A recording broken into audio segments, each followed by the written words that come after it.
Good morning. I want to welcome everyone participating in today's webinar, Easy Ways to Engage Your Board in Fundraising. My name is Trevor Williams, and I'm an audit partner at GRF CPAs Advisors, formerly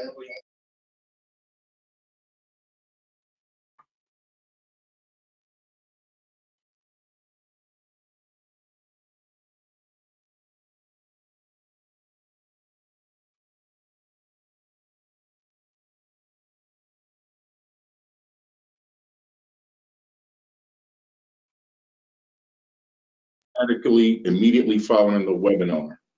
You will be asked to recall these words in order to receive credit. Please write down the CPE words when they are given and keep them until you receive your certificate. They will not be provided again. If you have any technical questions or issues during the webinar, please use the questions function to speak with our webinar administrator for assistance. The slide deck and recording from today's webinar will be available for download at the link shown here. You will also receive a follow-up email with direct links. Technical support and CPE questions may be addressed to Nathan McElveen at nmcelven@grfcpa.com. Today's learning objective is to train and inspire board members to fundraise outside of a standalone board development session, provide practical examples on how board members can succeed in fundraising, create an efficient meeting agenda that allows for regular fundraising related content, and spark optimism that boards really can and do raise funds. One CPE credit is available for this webinar. I would now like to introduce your presenter for today's webinar. Susan Schaefer is a principal at Resource Partners, LLC. She is also a consultant, author, and frequent speaker on fund and board development. She specializes in large private foundations, having guided clients to secure grants from most of the largest American funders. Susan founded Resource Partners, LLC in 2001 to help nonprofits bolster their philanthropic income. She has written and contributed to multiple books for the sector, including Nonprofit Board Service for the Genius. At this time, I'd like to turn it over to Susan. Thank you so much, Trevor. It's great to be with you. Thanks for being such a great host, and Nathan as well. Thanks to GRF CPAs and Advisors for hosting us today. And it turns out that there are many of you joining us whom I know, so thanks so much for dialing in. And for those of you I don't, I hope we get to know each other a little better today, and feel free to ping me after the session with any questions or comments. I just want to say quickly that you could tell by Trevor's introduction that my main professional focus is one of helping organizations secure grants from major private foundations. But I do want to say I've devoted a lot of my personal volunteer time and a segment of my professional time to working with organizations to get their boards to be engaged in fund development, because as we all know, first of all, it's very difficult to do, and second of all, it really bolsters fundraising for the organizations that we all know and love. So with that, I really look forward to speaking with you all today about a topic that I think we're all very passionate about strengthening. So let's begin. I'm going to throw it back to you, Trevor, for a minute for a quick poll. Thanks so much, Susan. As Susan just mentioned, we have now come to our first polling question. What has your organization done to increase board members' engagement with fundraising? A, nothing yet, but we plan to make greater effort this year. B, we have discussed fundraising from time to time in our board meetings. C, we have only discussed fundraising with board members one-on-one. Or D, fundraising is a regular agenda item in our board meetings. Please take a moment now to answer. While participants are submitting their answers, I'll provide the first CPE word. The first CPE word is value. If you want to receive CPE credit, please jot this word down because you will need it for the survey following the webinar. Again, the first CPE word is value, V-A-L-U-E.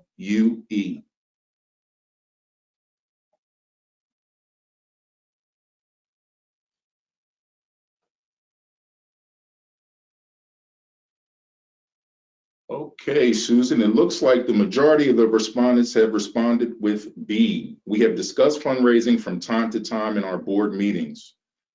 That's pretty telling, I would say.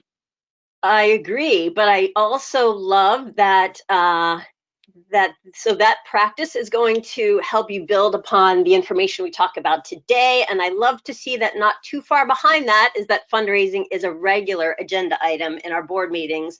I hope by the end of this session, we will all get to the point where we plan to move toward that latter response. So I think that's a great goal for everyone. And the ones of you who did not respond in those categories, I hope we can convince you to start using board meetings as a way to move. So with that, let's start with, let's delve into, wow, what looks like a lot of board members I've seen who just learned that they might have to do some kind of fundraising. Pretty telling, right? I think if you haven't seen this face on a board member directly, that's probably what they were disguising behind the look that you were seeing. So why do board members tend to feel, well, like this when we ask them to raise funds? In my experience working with board members and as a board member, certainly as a development chair and as a board chair, I think that board members really are willing to fundraise many times, but they often don't have adequate information or a comfort level. So they sometimes feel that they're treated, you know, as the unfortunate cliche goes, they're treated like ATMs, so they think. And sometimes they feel that no matter what they do, it's just not enough because staff keeps raising the bar. So there may be some board members on the call today. I know a lot of you are staff, but I'll say that regardless of which side of this equation you sit on, and many of us do sit on both of those sides, I think the disconnect typically comes down to mismatched expectations. Why is that? I think staff has a very different perspective. Staff may think that the board is uninterested or unwilling to do its job, too busy, or in the worst cases, maybe just lazy. So staff can make some assumptions that also that board members don't understand their roles. So one of the main goals of the discussion today is going to be to find ways in which we can bridge those two varying sets of expectations and make sure that we've got some methodologies in place that put us all on the same page. The encouraging news is that after over 20 years of hearing these divergent staff board perspectives and experiencing them on both sides, I'll tell you this, you know, I think a one-off board training really is just that. It tends to be a one-off kind of discussion. So again, we're going to find ways to make fund development a more frequent conversation among boards. So obviously the best, well, in my opinion anyway, the best method I've seen to do that is board meetings. Why is that? Not only do they provide a regular stream of education and inspiration, but let's face it, if you look at boards broadly, this is really the one and only venue in which the group can achieve its goals and do its work. As a definition, a board is a group. So the time in which it's going to be productive is during that period in which it meets. And why are these meetings key to board developments? You know, this is where we're going to create a forum for education, discussing issues, and importantly, developing the culture. So if you want what many people would call a culture of philanthropy, this is it. This is the place to do it. But let's acknowledge change is hard. It's not going to happen overnight, but I think that the tools we discussed today are really going to help. So let's see exactly how we might make this happen. Now, in a traditional agenda, I'm not saying this is yours per se, but in most that I see, a board meeting agenda goes something like this. We approve meeting minutes. There are multiple board reports. There are more board reports. Then there are BORED reports as people start nodding off, and you see those head bounces where people are fighting off their fatigue at the end of a long day. And finally, people are just plain bored. So look, I'm sympathetic to both ends of this. I've been on staff putting together board meetings for busy people, and also been a board member where it's just difficult to keep your attention. So I think if you follow what we talk about today, not only will fund development strengthen, but I think that your board members, by and large, will be more engaged. Now, stick with us. At the end of the session, you will get a full sample board agenda that incorporates all the techniques we talk about today. But for now, let me just give you the 4 points that we will highlight, and that will be mission connection, which some of you may already be undertaking during your board meetings. We'll go through each of these in more depth in the coming hour. Board learning on a regular basis, financial oversight, and shoutouts. So I hope through those 4 things you will see the light, your board will see the light, and your board meetings will, by and large, be more productive. So stick with us and you'll see how those 4 things can fit into an agenda. Before we get into each of the 4, I'm going to turn it back to you, Trevor, for our second poll. Thank you, Susan. We've now come to our second polling question. How do you categorize the context within which fund development typically comes up during your board meetings? A, when discussing the big annual event. B, when asking board members for their annual gifts. C, during the holiday season. D, during budget development season. Or E, all of the above. Please take a moment now to answer. While participants are submitting their answers, I'll provide the second CPE word. The second CPE word is service. If you want to receive CPE credit, please jot this word down because you will need it again for the survey following the webinar. Again, the second CPE word is service, S-E-R-V-I-C-E.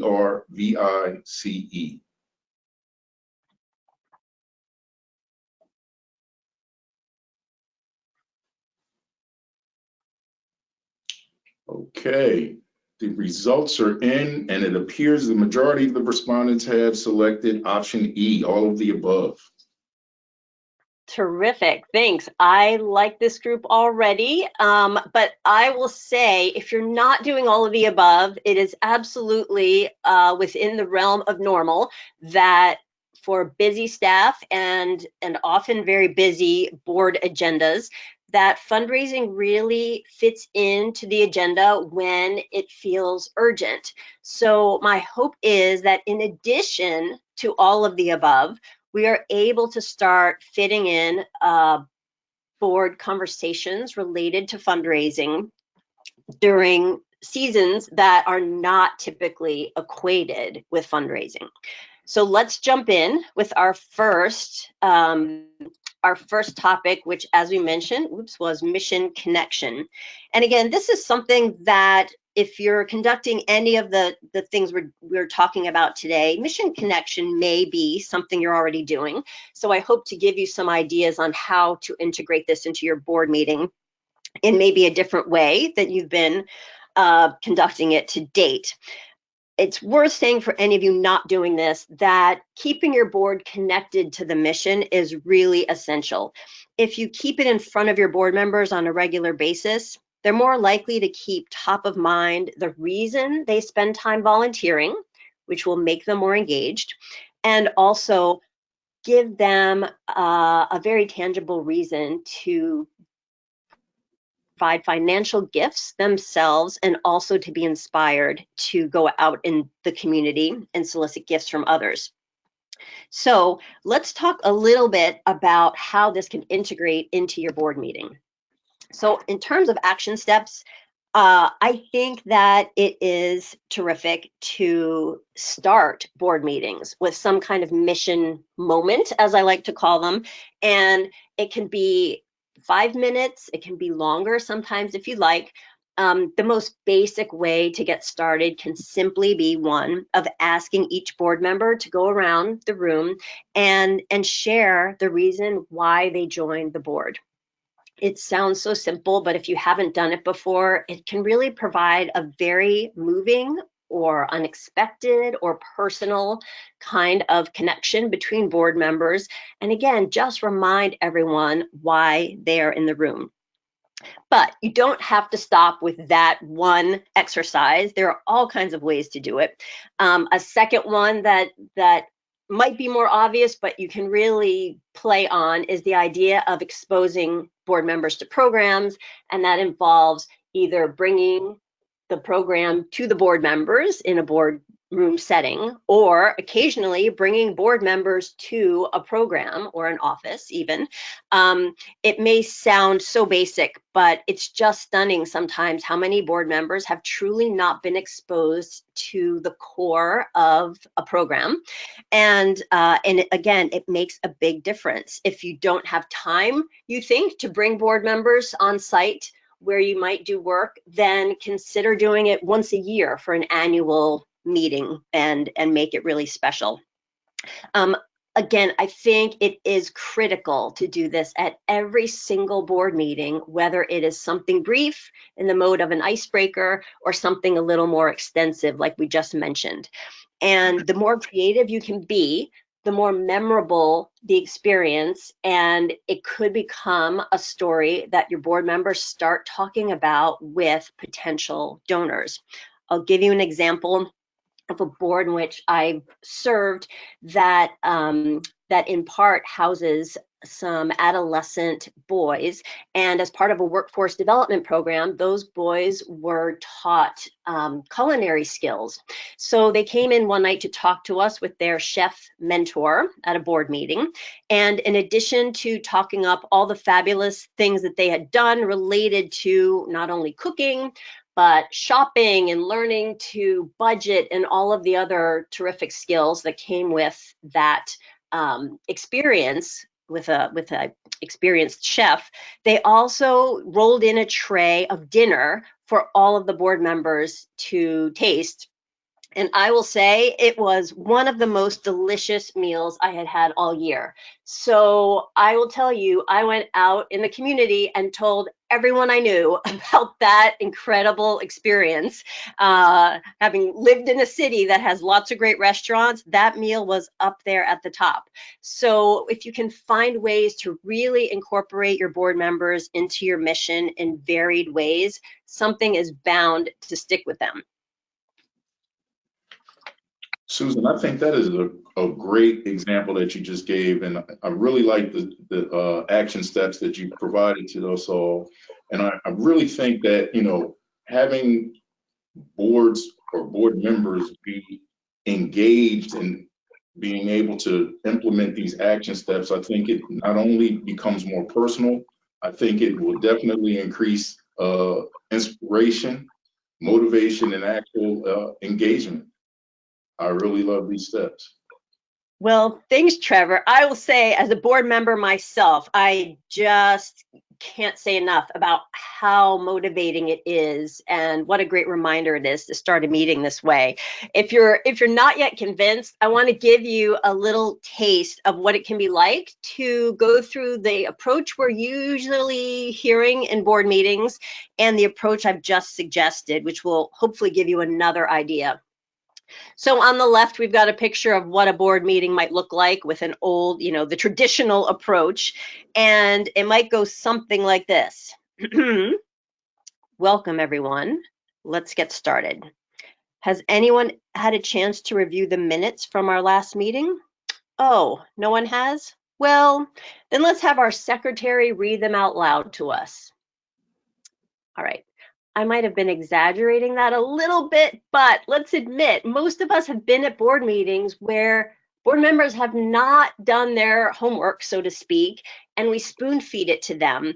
And if you really want to change the culture of your board, we've got to stop behaving that way and get a little tough love going.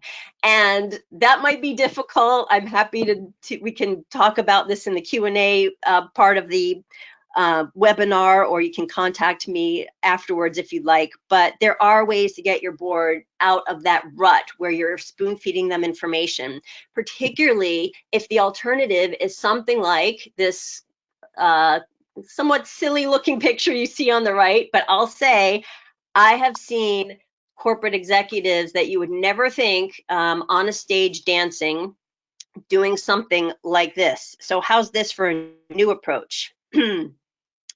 Welcome, everyone. Tonight we're going to take 15 minutes. This is a dance troupe, by the way, a board of a dance troupe. So we're going to take 15 minutes to have our own version of Dancing with the Stars.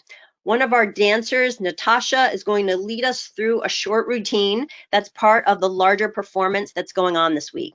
It's a chance for us to experience how our dancers feel while they warm up. Natasha, take it away. And then I will say I have seen these folks who are dressed to the hilt all day long, take off their jackets and get up on stage and really have a terrific time. It changes the culture of the board, reminds everyone why they're there. Okay, so you get the picture. Board learning is the second piece, and I'm sure that all of you in some way at some point during the year engage in board learning. And this often happens in fundraising as well. What often happens though is that some of these sessions can frankly be overwhelming. They could be set aside sessions where a lot of information is imparted on people, and it might be months until they're implemented.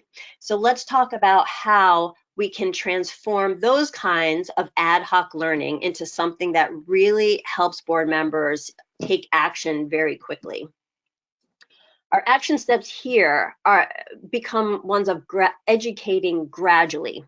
And I find that the best way to remember to do that is to just add some kind of board learning to every single meeting agenda. Why would we do that as opposed to a second training? Well, in addition to being sometimes too overwhelming, as we just mentioned, content-wise, people do tend to find all kinds of reasons why they can't attend a 3-hour training on, especially fundraising. Let me say that as someone who has been involved seeing many of these sessions attempted. And secondly, adult learning principles show that people tend to learn when they can put to use that information very readily, very quickly. So it's great to give your board members information about something they can do very quickly after they learn about it. For instance, if yours is a board that is not currently making personal gifts, you might need to educate them on the importance and the trends around that. And then have your process set up where right after this brief learning session, you are planning to request and collect those gifts in a very short time frame. If your board is more sophisticated, and let's say you're embarking upon a capital campaign, then you might teach your board about how the board can lead that campaign right in the lead up to the point where you're asking for volunteers to take on some of those more critical roles. So second here, we encourage all of you on staff and in board leadership to begin with some emotions first. Ask people why they feel the way they do about fund development. It brings everyone onto the same page. It lets them voice their fears, their discomfort, any taboos that they've experienced in their lives around money. And I think that's a really important stepping stone to make fund development something that everyone is comfortable learning and growing with together. And lastly, a question that people ask me about all the time, which is whether I will work with their boards to teach the group how to make an ask. And I'll say briefly that after many requests and frankly reluctance on my part to do that, I've really gotten to the point where I just do not find that a good use of time at this point. Why is that? Because if you've studied boards or group development related to volunteerism at all, you will know that in most organizations, 30% of the group is going to be very active, 30% will be moderately engaged, and about a third will not be very engaged. So to focus on something as specific and frankly advanced as the so-called ask really does not, in my experience, the best way to utilize the full group's time. And a better use of their time might be to encourage board members to attend donor and funder meetings with staff. And in those cases, the board members can really be the voice of why, again, they volunteer for this organization and spend time on the board. And it can be the staff that is making the ask. In those cases, the board member is learning by the staff member's example. And alternatively, you might also bring together a very small advanced group of that top third if you'd like them to go out and make the ask. So, and Susan, that's a really, I'm sorry for interrupting, but I just think that that's a great point that you just mentioned about the ask piece of this. And, as being a former and current board member, I've always been somewhat uncomfortable with asking from my contact list for donations to various boards or organizations that I sit on boards for. So I think that's a great idea to do, is to basically, provide the organization with, say, a short contact list, have them reach out to the contacts, and if a meeting, coffee, lunch, or what have you is established, attend that as well, and learn how to better do that. So I think that's a great idea. Well, thanks, Trevor. And I love that you brought up that contact list. We're going to get to that momentarily, because I hope we'll all get a chuckle about the way in which we, including myself at times, have tended to approach that contact list. So let's put a pin in that one of my favorite topics. In the meantime, let's just quickly go through the approaches that you can start developing on your board to how to regularly utilize this board learning time. And again, we will see at the end of the webinar how to work this into a board agenda. So typically, you know how this goes. At a board meeting, someone will stand in front of the group and say something like, okay, everyone, next month we're going to spend a half day on Saturday. That's right, your day off of work, focused on, wait for it, fundraising. And then you probably would get the reaction of the people in that room if they're not running out the door. So let's try this for a new approach, something along these lines. As you know, many of you have offered to help thank donors for their support of Changing the World nonprofit. Today, we're going to spend 10 minutes looking at the script you saw in your board packets, answering any questions you have, and role-playing what it's like to make thank you calls to donors. We'll pair up, and you can take turns experiencing just how gratifying it can be to talk to someone who also values this organization. Afterwards, we'll all get on the phone and each make 5 calls to donors. So, as you can see, that is the kind of adult learning principle that gets people retaining the information and allowing you to then give these board members, say, a longer list of donors to call later because they've already gotten some experience. I want to say before we move on that the question you might have right now is, my goodness, do we need to set aside 10 or 15 minutes of board learning around fundraising at every board meeting? The answer is no. I do think it is an excellent practice to set aside time for some board learning at every meeting. It absolutely does not need to be around fund development every time. So you can feel free to plug in something about the external environment, say your industry trends or a timely public policy or something else related to board responsibilities. But just get your board in the mode of learning. All of you who have served as board members probably know that it's one of the perks of serving on a board is being able to learn. Okay, finally, well, not finally, second, this is our third of 4 topics, financial oversight. But what I was going to say is finally a topic maybe that will resonate to our friends at GRF and other financial types who are on the line.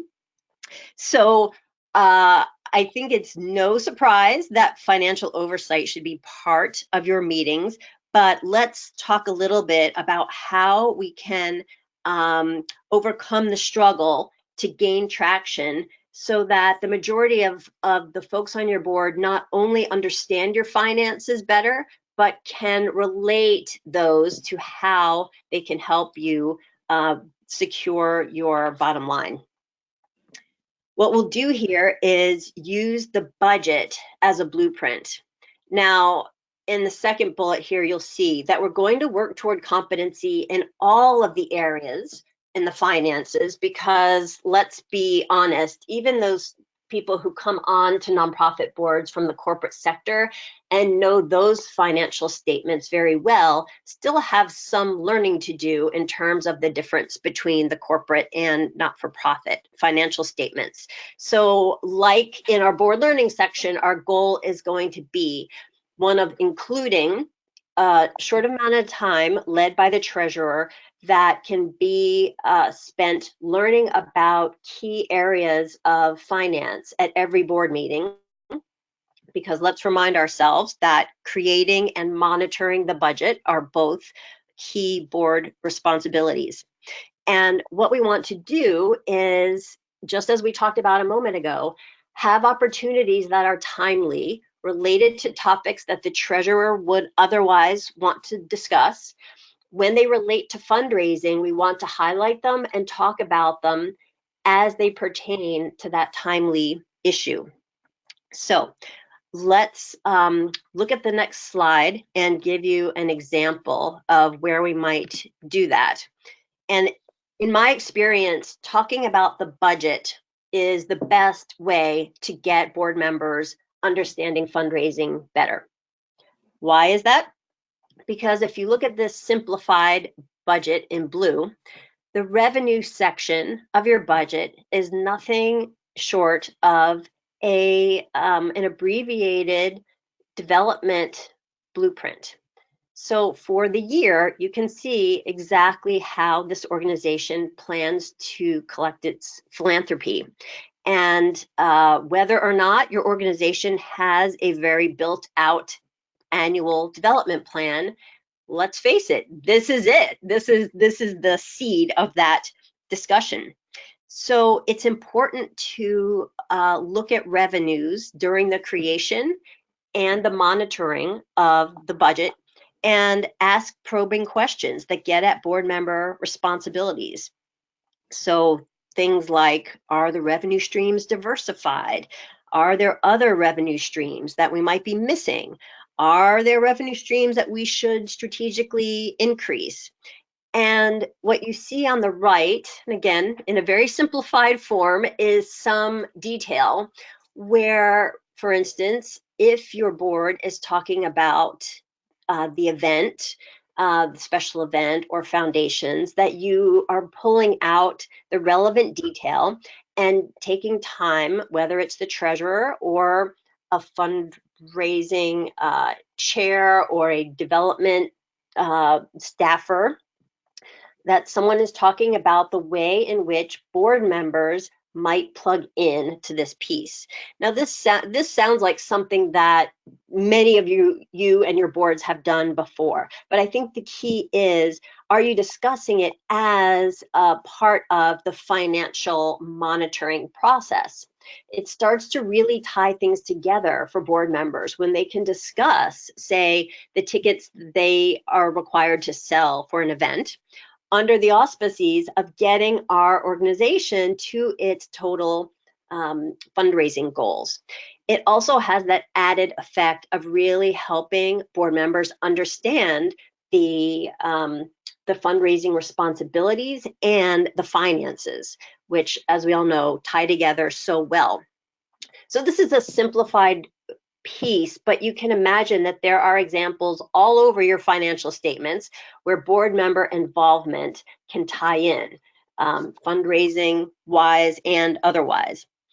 So I want to emphasize again that fund development is not the only topic that you can be discussing under the auspices of the financial monitoring, but it is one that can do a lot of good. For instance, under this little foundation example, someone in the leadership of the organization might reference the fact that the Show Me the Money Foundation was a foundation introduced to us by John Doe, board member John Doe, and now you can see that we're getting a regular $10,000 income stream from that foundation.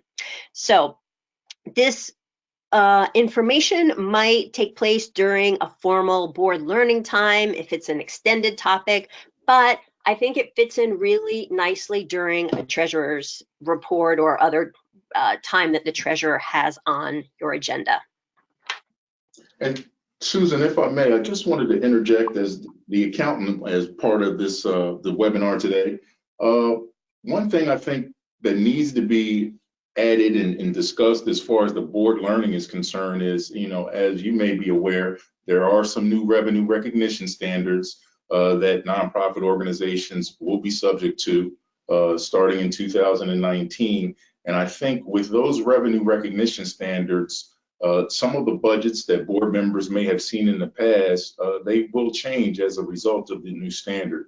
So I think as part of the board learning, it definitely would be beneficial to have the treasurer or the accountant or auditor possibly even have discussions with board members just to let them know that how the new revenue recognition standards could impact the budget as well as the actual financials going forward.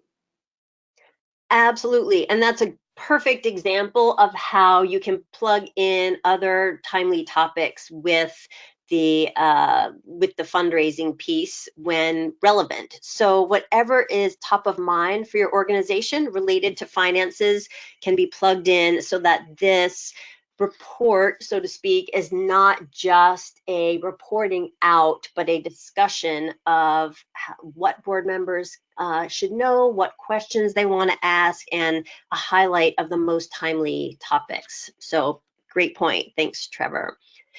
And I just want to say one more thing about this, just to go one level deeper. We won't spend a lot of time on this, but to get your board members even further into this whole idea of where can they help bolster the revenue side, the best boards I've worked with do create some kind of individual fundraising plan for their board members that do feed back into those figures in the budget.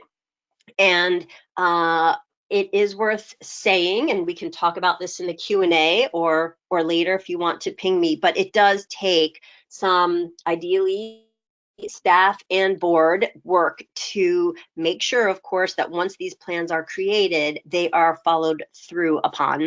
We don't have a lot of time to talk about this now, but I think that the fourth and final element we discussed today will help you in part move this individual giving plan along. So first, before we get to that, let's do a quick recap of how your board might be approaching financial oversight now and how you might do it in this new approach. So You know that in the traditional, and nothing against board treasurers, they've got a lot on their plates, but the typical reporting out type of scheme tends to go like this. Okay, let's look at our financials. Our revenues are lower than expected, and yada, yada, yada. We have a net loss of $50,000. Any questions? Typically, there are not many because board members don't always know enough about finances or their responsibilities related to finances. So how about this approach? The treasurer might say something like this. Unfortunately, our revenues are down this year, in large part because individual giving is off due to stock market downturns. This has resulted in the organization posting a net loss to date with just 2 months left in the fiscal year. How can we help partner with staff to increase individual giving?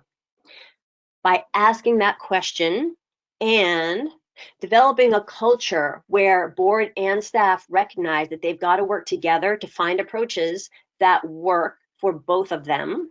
And we're going to get to that in the fourth and final section.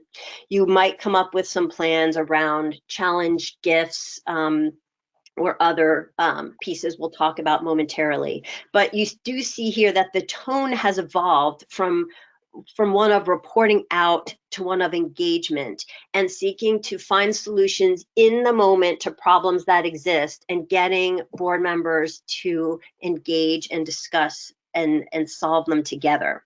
So I'll say again, just to put a big asterisk on this one, for all of you staff and board members on the line, make sure you work together as partners so that you create ideas and plans that align with the staff's ability to properly support the board's work.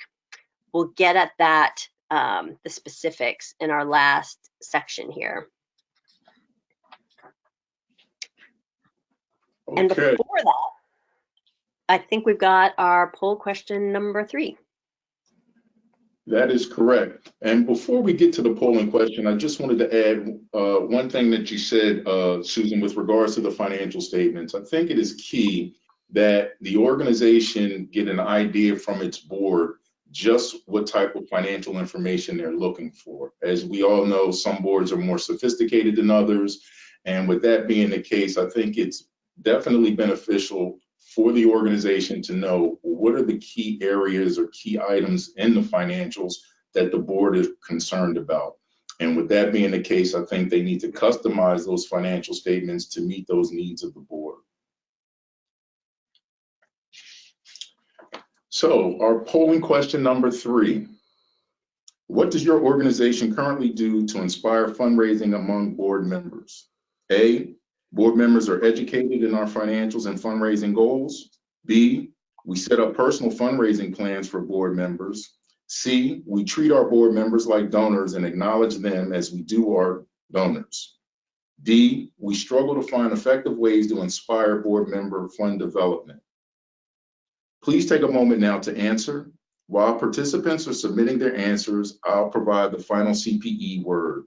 The final CPE word is finance. If you want to receive CPE credit, please jot this word down because you will need it for the survey following the webinar. Again, the final CPE word is finance, F-I-N-A-N-C-E.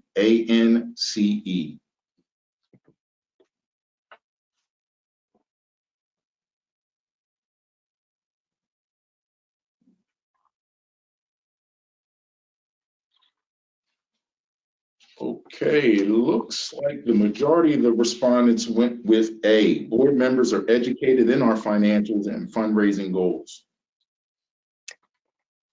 Great. Well, that is a terrific place to be. So I hope for those of you who use education as a motivator, it is a very strong one.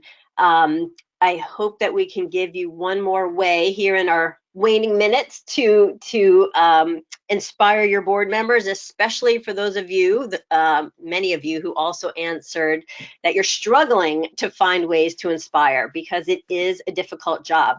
So let's get to my favorite of the 4 strategies today, and that is something that I like to call shout-outs. Oops, we're going in the wrong direction here. Okay, shout-outs, which I know it's a technical term, but basically shout-outs during the board meeting utilize peer recognition in a very powerful way. And if you haven't tried it before, it really inspires action by board members. When I introduce the tactics we're about to talk about to board members, I'd say it incorporates everything else we've discussed today, but is by far the most effective long-term strategy for getting your board involved in fund development. How does this work?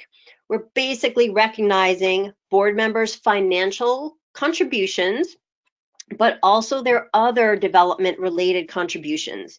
It's going to be customized. It includes a manageable dose of education at every board meeting, and I'm talking fewer than 5 minutes, and includes that peer recognition we just discussed. So how does it work? First, very importantly, staff and board leadership can work together on a comprehensive list of any and everything that you would ideally like board members to do related to fund development. And that can be everything from making their own personal gift to increasing that personal gift year over year to taking a leadership position in that campaign, as we discussed earlier, to signing holiday letters. Everything you can think of. I've worked with boards that put together a list of 12 things, but also boards that created a list of dozens of items. Then you take that list to your board and discuss it. Discuss the range of options and how those options can appeal to introverts and extroverts, people who consider themselves very well connected and people who consider themselves less well connected, and all of the other diverse traits that define our board members. And that is a list that your board will hold on to. And then from one meeting to the next, we're going to ask, ideally, the development chair to, well, actually, let me take one step back. We're going to ask someone on staff, likely a development staffer or executive person if you don't have a dedicated development staffer, to keep a list of board members and jot down during the interim from one board meeting to a next what each board member has done that contributes in some way to fund development, large or small. At the next board meeting, you're going to hand that list, ideally, to a person on the board, ideally the development chair, and that development chair is simply going to read the list. I'll give you an example in a moment, but let me say that the peer recognition piece of this is just priceless if you haven't done it before. So let's talk about the old approach, which you can see mimics, yet again, someone reporting out to the masses what has happened in development, often in the form of a development committee report. And this is how these things tend to go. Now that we've finished going through that boring 15-minute development committee report, here's what we expect every board member to do. 3 simple things. 1, make a stretch financial gift to our annual campaign. 2, ask your employer to be the lead sponsor for our gala. And 3, take out your phone, give us your contact list, and we'll invite everyone you know to take a tour of our facility. Okay, again, a little bit of a stretch, but not too much if we're all being honest with ourselves.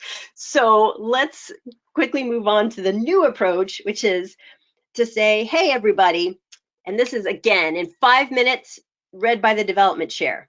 Here's a rundown of how our fabulous board members pitched in to help with fundraising since our last board meeting. Yvette bought 2 executives from her company to take a tour of our facilities. Thank you so much, Yvette. David secured a social action grant from his church. Way to go, David.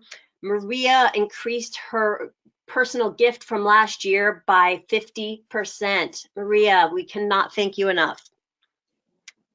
That's it. It is so simple, but it is so effective. When I talk to boards about this approach, they tell me later just how well it works. There's no shaming, no blaming, but I tell you, board members end up wanting their names on that list, and that list represents little bite-sized pieces of education on all the different things that board members can do. So I hope if you haven't tried it, you will. So let's conclude by very quickly moving through a strategy that answers a question that surely you're all asking, which is how do you fit all of these pieces into an already packed agenda? If you haven't already heard of it, the answer is to use a consent agenda. If you want more information than we will discuss today, there's lots of info online about this. But basically, the typical board agendas we've been discussing today include a lot of reporting out. Consent agendas save time by consolidating all of those board reports, requiring board members to read them in advance, and putting them into one agenda item in the board meeting. So basically, they all get approved in bulk. All of those typical reports from the development committees, the facilities committees, the program committees, on and on. Even sometimes the executive committee report can be bundled with the meeting minutes and approved in bulk with one Q&A period, or some time also to answer questions about them via email or phone before the meeting, unless it's an issue that everyone needs to discuss as a group. So I won't spend too much time on this, but suffice to say, you can learn more online, and here are some of the items that are ideal for putting into that agenda, the ones we just discussed, into that one agenda item: previous meeting minutes, committee reports, basically any issue that has been discussed at length and does not require extensive discussion. The CPAs on the line will, I'm sure, be happy that I add that you do not want to put anything related to audit, financial statements, loan or contract approvals, or executive committee actions, if you have such, into that item. So here's the gold. Here's how you will finally put all these pieces together in a typical meeting: a 5-minute welcome, a mission moment, which in this case lasts 10 minutes, but can vary, board learning, which in this case lasts 15 minutes, but again, can vary, a consent agenda, which consolidates much of what is likely in your current agenda, and leaves a little bit of time here for questions. 10 minutes is time to discuss a couple of issues. And sometimes it will take even less if people have asked their questions before the meeting begins. And then it allows you time to focus on financial statement reviews, which again can vary in length depending on the depth and the need to attend to things in detail. The shoutouts, which take, 5 minutes is a long period of time for that. And then you spend the bulk of the meeting talking about the issues that are in depth, where you need board discussion and decisions. And those are really the places where board members get energized, because that's why they serve on your board, because they want to utilize their professional expertise.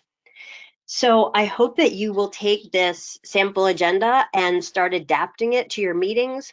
I'd be happy to talk to any of you in the Q&A or offline if you want to talk further about the strategies. But I've seen a lot of organizations make that transition, and it really works. There's also a little more information about this strategy and others unrelated to fund development in the book that I put together with Bob Wittig, who was an executive director when I was a board chair. So lots of practical advice there. And I hope we can use our last few minutes for some questions. Absolutely. Thank you, Susan. We have a few questions here. The first one looks like Do you suggest that boards tackle all of the steps mentioned today at once?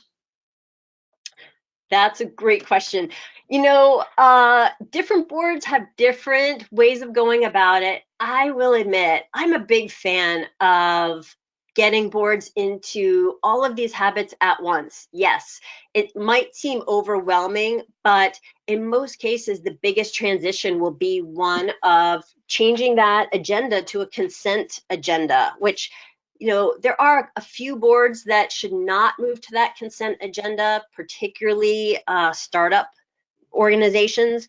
But I find that boards that intend to move to this system slowly tend to just not get there fully because they just spread it out so far. They either forget all of the steps or they get sidetracked. And I think to just talk about the idea of having a more streamlined, productive agenda can be the umbrella that fits in all of these pieces.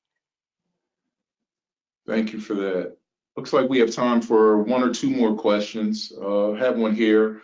Our board knows that their goal is to fundraise, but they don't know where to start. Are there any roles, responsibility documents that we can start with?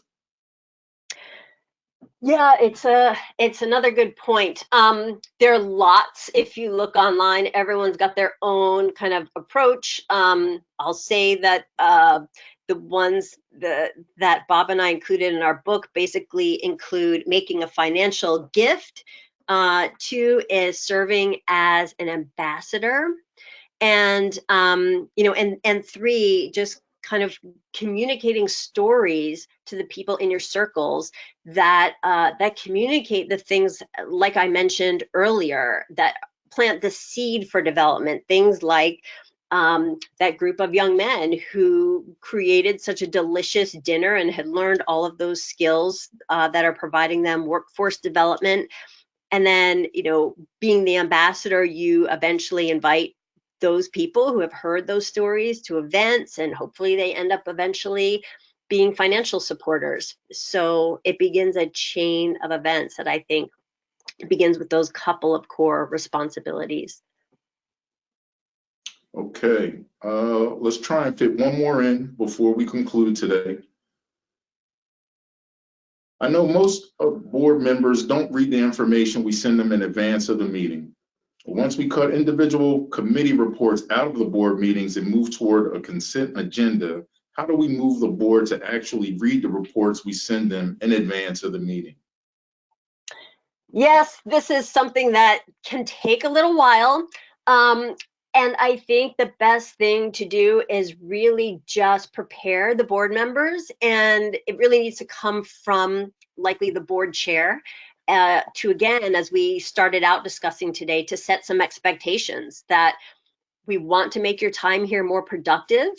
And in order to do that, we will have an expectation that everyone really spends time reading the materials in advance, preparing them for what's to come, and admitting that it's going to be a change in culture, and importantly, making sure that they receive the materials in enough time to read them. So I'm not suggesting it's going to happen immediately for everyone, but as with all things related to culture change, when you have an honest discussion about the need for these changes in advance, and then implement them with more honest discussions along the way, people really start coming along. And the ones who don't, frankly, are the ones that may not be suited for the next iteration of your board. Great, great. Thank you for that, Susan. Well, with that, we would like to thank everyone for attending today's webinar. We hope it was informative and helped you begin to understand some options regarding board fundraising. I think we all can agree it takes creativity, commitment, and resolve to solve income challenges. We encourage you to follow us on social media at GRF CPAs and visit our website at www.grfcpa.com for upcoming events and alerts. Please remember to complete the emailed survey that follows if you would like to earn CPE credit for attending today's webinar. Thank you again for attending and have a great day. Thanks, everybody.